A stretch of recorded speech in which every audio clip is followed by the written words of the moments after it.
Bien, bonjour. Donc, vous m'avez demandé la preuve pour l'équation réduite au dernier cours. Donc, je me propose de vous la faire aujourd'hui. Alors, pour cela, déjà, on reprend donc, les données du problème. Donc, on a donc l'équation d'une droite qui passe par A et par B. Donc, on a la droite AB, qu'on appelle aussi la droite D.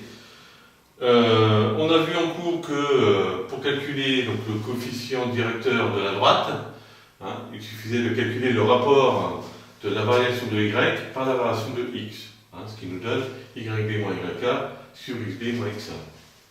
Et donc on a vu en cours que le coefficient directeur se calculait de cette façon-là. Et je vous avais dit également que si A appartenait donc à la droite D, A étant de coordonnées x indice A, y indice A, et bien l'équation de la droite était cette forme. Et l'équation de cette droite, c'est ce qu'on appelle l'équation réduite de la droite. Donc on va faire la preuve de cela, uniquement. D'accord?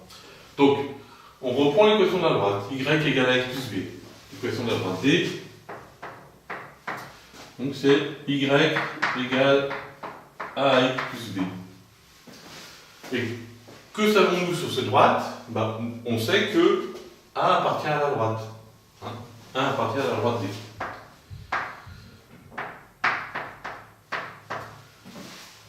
Donc si A appartient à la droite D, ça signifie que si je remplace ici dans l'équation de la droite, si je remplace x par x indice A, eh bien il faut, et si je remplace y par y indice A, eh bien j'aurai l'égalité. Donc je remplace x par x indice A, donc je vais avoir A x indice A plus B. Je remplace y par y indice A, et comme le point A appartient à la droite D, eh bien forcément l'égalité est vérifiée. J'ai y indice A égale A x indice A plus B. Donc là, j'ai l'équation y indice A et x indice A sont des nombres connus. Et le coefficient A, on l'a déjà calculé par cette formule. Donc il me reste à trouver B. Donc pour trouver B, je vais mettre A fois x indice A de l'autre côté de l'égalité. Pour cela, je soustrais A fois x indice A de chaque côté de l'égalité.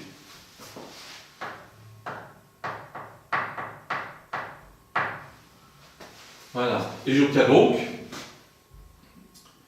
y indice A moins x moins A fois x indice A égale A x indice A plus B moins A x indice A. Et là, donc, je peux supprimer A fois x indice A.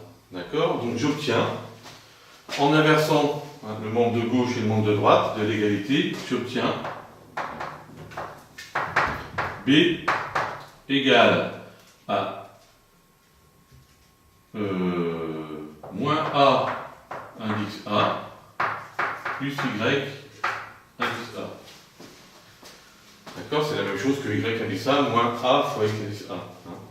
J'ai juste interverti les deux termes de la somme. Donc B est connu maintenant, on peut le calculer par cette formule. Donc je peux remplacer B ici dans l'équation de la droite. Donc je vous rappelle l'équation de la droite, c'est y égale a x plus b. Donc je remplace b par cette formule-là. Donc je vais avoir y égale a x moins a x indice a plus y indice a. Voilà. Donc là on y est presque, on n'a pas la forme, cette forme-là. Mais on n'en est pas très loin. Le y indice A, on l'a. Mais ici, on n'a pas de produit. Alors, pour avoir le produit, il suffit ici de voir qu'on a un facteur commun qui est égal à A dans cette différence. Donc, je vais mettre A en commun. Je vais factoriser par A. Donc, ça me fait A, y égale A, facteur de x moins x indice A, plus y indice 1. Voilà.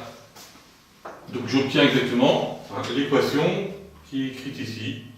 Donc j'ai démontré que si le point A appartenait à la droite D, eh bien, l'équation de la droite pouvait être y égale A, facteur de x moins xa, plus ya. Donc j'ai terminé ma démonstration. Je peux mettre un carré pour dire que j'ai terminé ma démonstration. Voilà. Une dernière remarque. Si j'étais parti de B appartient à D, parce que le point B appartient à D aussi, eh bien, en fait ici, la seule chose que je vais faire, c'est je vais remplacer la lettre A par la lettre B. D'accord? Donc je vais obtenir comme équation réduite y égale A, facteur de x moins x indice B, plus y indice B.